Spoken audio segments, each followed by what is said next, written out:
Dober dan, en lep kolesarski pozdrav. Kakšne 2 meseca nazaj sem dobil elektronsko pošto od Davida, ki me je vprašal, če kaj razmišljam o bikepackingu. Seveda razmišljam. Vsak dan razmišljam o tem. Danes je eno tako lepo marčevsko vreme, 12 stopinj Celzija, rahlo oblačno in rahlo piha. Zdaj bikepacking po moje nima nekega prevoda v slovenščino, ampak na kratko povedano je to, da daš potovalke na kolo in greš na potovanje. Zdaj za nas, ki hodimo v službo, to pomeni, da bi mogel vzeti dopust. Tisti, ki imajo malo več sreče v življenju, pa lahko to delajo več let in še kaj zaslužijo s tem. Jaz ful razmišljam o tem, ful me mika, ampak zaenkrat še nisem uspel spraviti vseh koščkov skupaj v eno sestavljenko, da bi se lahko odpravil na kakšno tako pot. Za bikepacking, seveda poleg prostega časa, moraš imeti tudi ogromno kondicije in vztrajnosti. Ti moraš biti pripravljen, da boš vozil dan na dan, ure in ure, ker tukaj ni počitka. Ne moreš ti reči, zdaj se bom 2 urci peljal in potem grem lepo se stuširati, grem nekaj pojesti in tako. Tle si pač sam na svojem kolesu in si, kjer si. Druga stvar je potem kolo in oprema, ki jo imaš s sabo. To pomeni, da mora biti kolo vzdržljivo, pripravljeno na večje obremenitve, navaditi pa se moraš potovati s čim manj opreme, ker pač vse skupaj, kar imaš, tovoriš s sabo.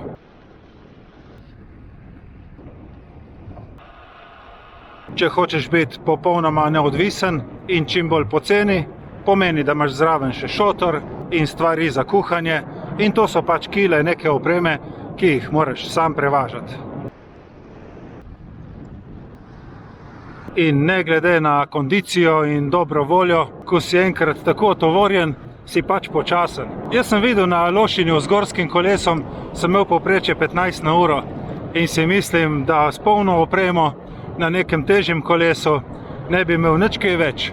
Rajši še kakšen kilometer na uro manj. Spremljam jaz kar nekaj teh bikepackerjev na YouTubu in se spomnim, ko sta 2 na Islandiji rekla, da sta si za 200 kilometrov vzela 5 dni časa. Če bi vozila vsak dan samo 4 ure, je to 10 na uro. Ampak seveda, tam so brezpotja, makadami, višinci. Ni to tako enostavno. Ure dneva grejo, non-stop moraš razmišljati, kje se boš ustavil, kje si boš pripravil kamp, kaj boš pojedel. To ni za tiste, ki so radi v coni udobja, to je res za prave avanturiste. In potem, če pomislim, da tej tipi, ki jih jaz gledam na YouTubu, tovorijo zraven še vso opremo za snemanje in sami sebe posnamejo, kapo dol. To je res podvig.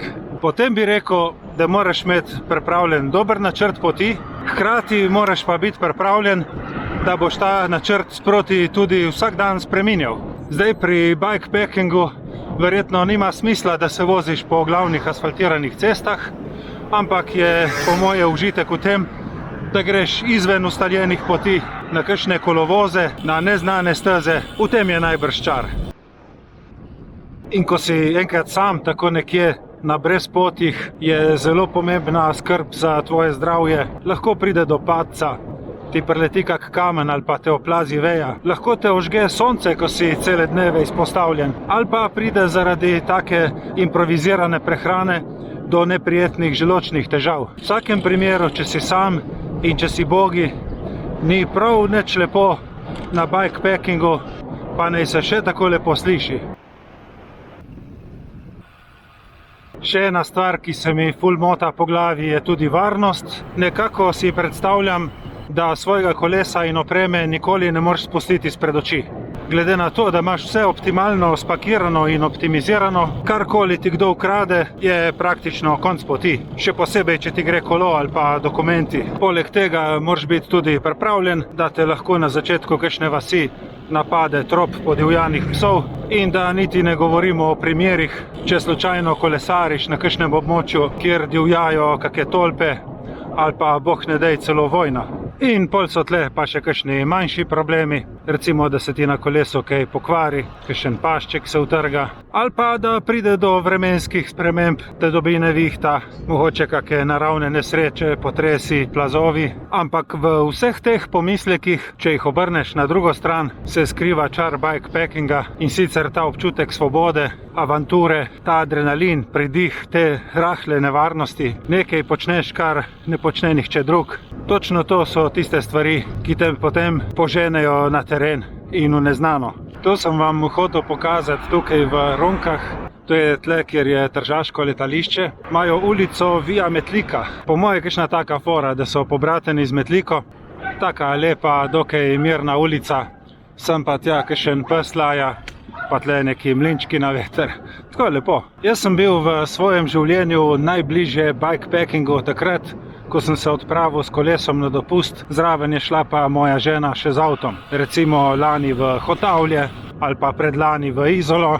Opa, Grbina.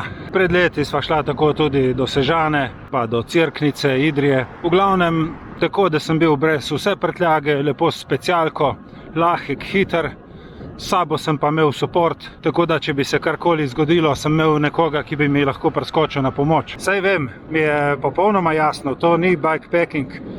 Podobnost je bila v tem, da sem kolesaril med dopustom v ravni črti, kar pomeni, da se na koncu kolesarjenja nisem vrnil domov. Super! Par kilometrov sem se še tako pošlepal s fanti iz Pantala, to so tle naši iz Nove Gorice. Enega sem celo poznal vmes. Pol smo pa itak šli spet vsak svojo pot. Prav vidi se, kako z velikimi koraki prihaja pomlad, kar naenkrat bo vse zacvetelo. Na določenih mestih je tako toplo, da bi lahko šel v kratke rokave. Jaz že več let razmišljam o tem, da bi se dejansko sam odpravil na pot, recimo za 6-7 dni, specialko v toplem in suhem vremenu. S sabo bi imel en majhen nahrbtnik, ne vem, ene japonke, kratke hlače, kratko majico, pribor za osebno higieno, toliko, da bi se lahko po kolesarjenju preoblekel in šel normalno ven med ljudi. Jaz bi se šel bikepacking tako bolj na komod, z bančno kartico, spal bi po hotelih ali pa po kakšnih kmečkih turizmih, apartmajih, toliko, da nekam prideš, spraviš kolo, se stoširaš, preoblečeš, greš normalno ven nekaj povečerjati. Jaz osebno mislim, da ni popolnoma nič narobe s tem, če se greš bikepacking na komod. To je zelo podobno kot glamping. Ti kao kampiraš, ampak poudarek je na glamurju. Tako da bi jaz namesto bikepackinga uvedel neki bike glamping in bi šel tako lepo, z malo prtljage in z debelo bančno kartico. Povedati vam moram eno veliko resnico o bikepackingu. In to je ta, da se na koncu ne podeljujejo nobeni pokali ali pa medalje za tistega, ki je najbolj trpel. Noben vas ne bo po poti čakal z diplomo ali pa z značko, zato ker imate težje kolo in težje pogoje. Ne, na bikepackingu si popolnoma sam s svojimi težavami. In zakaj si ne bi tega olajšal, če si lahko? Pri tej svoji verziji takega enostavnega bikepackinga imam samo en pomislek in to je dolgčas. Pa ne, da bi rabil družbo na poti, ampak glejte, med 7.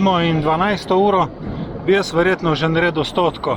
Potem bi se nastanil v apartma, se stoširal, nekaj pojedel, očistil kolo in opravil dres. In potem, kaj bi delal pol? Od 3 popoldan naprej pa do večera nimaš se kam dati, tam si sam v japonkah. Ne vem, se mi ne zdi jih najboljša opcija. Zdaj, da bi cele dneve kolesaril, spet ne pride v poštev, ker enostavno ne moreš vzdrževati tazga tempa. Že 100 so kar dosti. Pa tudi tako je problem, recimo, da bi rekel, v 4 dneh bi prišel, kaj vem, do Balatona in bi si vzel en dan fraj, malo počitka. Ja, in kam bi se dal? Kam bi se odpravil sam? Jaz osebno vem, da bi mi bilo dolg čas. Kako bo zdaj gospa soproga vesela, ko bo to slišala? Zato sem prišel nekako do zaključka, da bi bila varianta še najboljša, če bi izpeljal tako, kakor sva prakticirala že do zdaj, da gre ona zraven z avtom, midva bi se zjutraj dogovorila za neko lokacijo, ona bi bila celo dopoldne fraj, mojo opremo bi imela s sabo v avtu. Jaz bi tekel do podneva od kolesaril svojo 100, okrog 1-2 popoldan bi se oba nastanila v nek apartma ali pa v hotel, in potem bi popoldneve in večere preživljala skupaj. Če bi kakšen dan začutil, da rabim počitek, ne bi bilo nobenega problema podaljšati in bi pač bila cel dan nekje, ampak ne bi bilo tistega dolg časa, ki sem ga omenjal prej. Jo moram pa tudi vprašati, če se ona strinja. Takrat, ko sva šla tako za par dni, je dala vedeti nekako, da ji ta sistem odgovarja, oziroma da ji ni odveč, tako da imam upanje, da bi se dalo kaj takega speljati.